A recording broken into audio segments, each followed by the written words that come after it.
If you'd like to legally reduce your taxes by going offshore, today we're going to share 5 key takeaways that our audience members learned about how to put more money back in your pocket.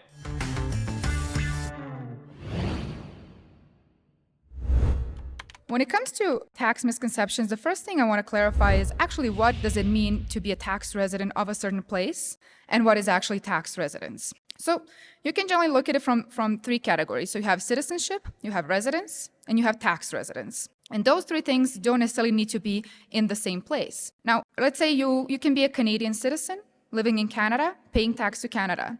That means all 3 for you are in the same country.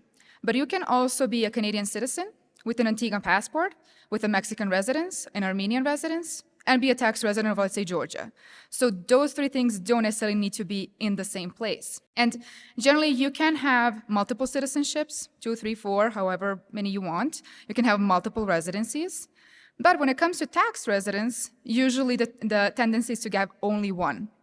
And the reason behind it is very simple. You don't want to be paying taxes to 2, 3 countries. You want to be paying taxes to only one country. So when we're kind of talking about tax residence, in most cases, in majority of cases, it requires physical presence, which means that you actually have to spend time in a certain country to be deemed a tax resident of that country.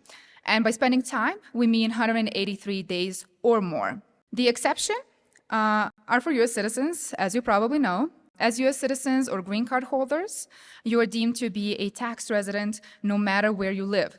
So even if you're living full-time abroad or you're living nomadically as a U.S. citizen, you may not necessarily need to obtain a tax residence because you will always be seen as a U.S. taxpayer.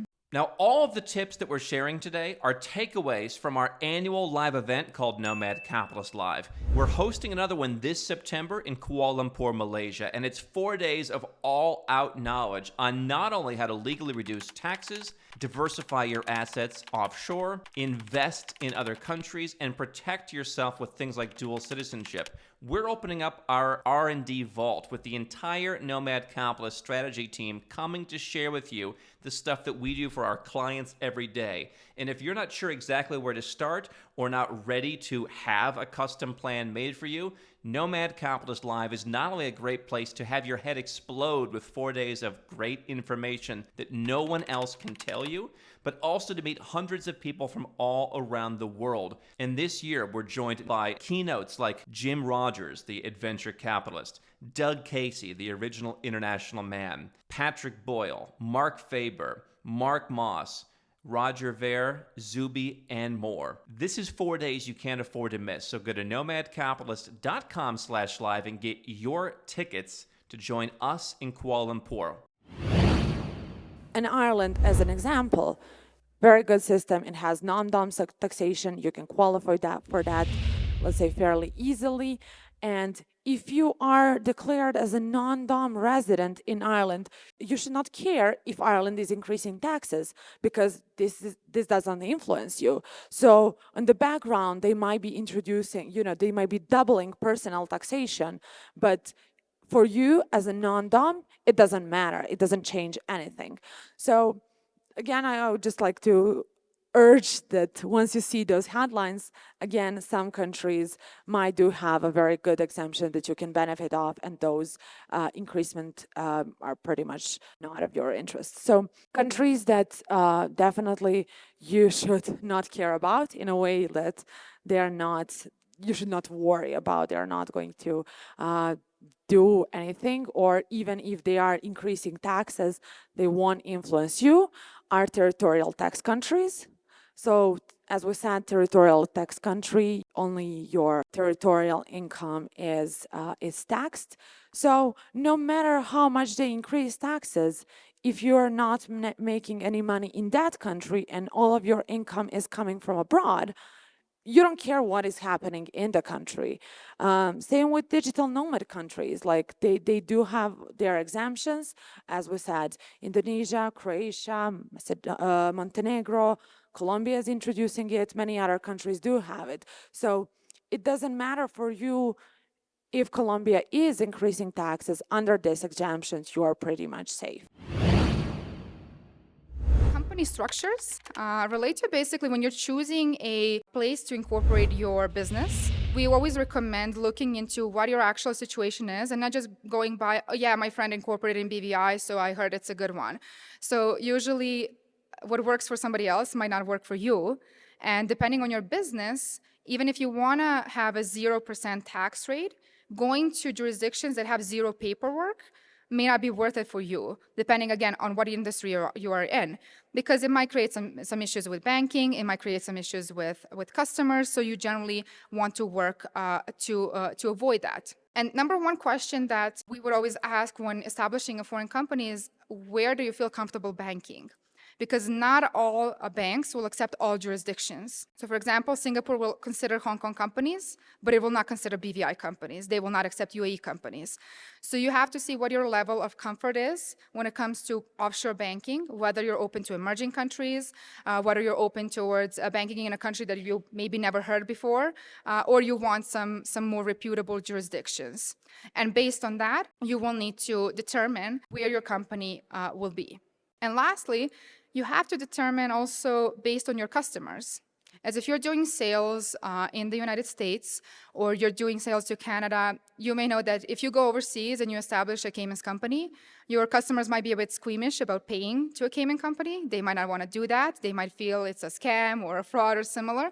And in that case, you also want to have sort of a backup in terms of either have a good reputable bank or resort to the thing that we mentioned, billing companies, have a company that serves just for processing payments. You can do that in the United States with a US LLC generally, as it is a pass-through entity. So if you don't engage in a trade or business in the United States, that LLC will not pay tax. Of course, that is valid for non-US citizens.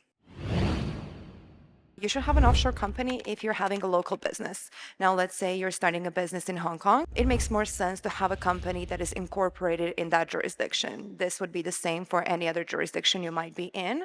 If you have any employees, if it's an active business, it is more beneficial for them to be employed by a local company instead of being employed by a company that is not in that place. Second one would be estate planning. So this will mostly be for, let's say, some high tax countries that have estate tax, like the United States and several others. So having this offshore company can reduce some of that liability in this sense. If you're a US citizen and if you want to offshore your IRA, you will need to have an offshore company to do so. Now, these companies, for the purpose of offshoring the IRA, do not have to be in some, let's say, jurisdictions that are very reputable. They just have to be there for holding your IRA. Fourth one would be the asset protection. A little bit during this presentation, I will be speaking about some various options of doing the asset protection itself. So having an offshore company and having the company hold your assets, or just having your business somewhere outside of your home country, can be a great tool for the asset protection. There's, of course, the active business tax reduction, and in some cases, holding real estate is the reason to have an offshore company. Now, of course, this will all depend on where the real estate is, where you are from, where you're living at the moment, where your tax residence is. So this will be more on case-to-case basis when it comes to holding the real estate. So when you have an offshore company, one of the main questions is, where is the best place to live with an offshore company? I had an experience with a client who came to me who just wanted to know how to restructure the business. He wanted to leave his home country, but not at the moment. And then when we got into the discussion, we realized that if he wanted to offshore his business, since he lived in an EU country, he would have to leave himself. Only because if you have a company somewhere, you have no employees, you are the sole control of the company. That is where the control foreign company and permanent establishment come into place. So if there are these rules in the country where you're coming from and you have an offshore business, but you are controlling the company fully, that company will be considered a resident in the country where you are. Let's say you're a Canadian and you have a company that is outside of Canada. If you are still living in Canada, that company will be Canadian tax resident and it will have to pay taxes in Canada. So in that sense, when you want to offshore the company, you will either have the control and management in the jurisdiction where you want the company to be in, or you will have to move yourself. In most cases, people who want to reduce their taxes, they will use strategies of moving the business offshore, but also moving themselves. Like what I mentioned before in the quadrant, you want to make sure that your personal tax and your business tax systems are compatible.